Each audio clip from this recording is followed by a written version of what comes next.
प्रत्येकाला असं वाटतं की आपल्याला मनात जशी आयडिया आहे तसंच समोरच्या माणसाने वागलं पाहिजे. असं कसं असेल? परत गोष्ट कशी, मनासारखं वागणं म्हणजे काय की कुठल्याही दोषाला परवानगी नाही. मग नो ह्युमन इज परफेक्ट. एक असा माणूस दाखवा ज्यात कुठलाही दोष नाही आहे.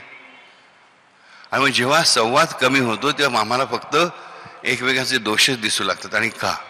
कारण 24 तास तुम्ही त्याच्या सहवासात राहता.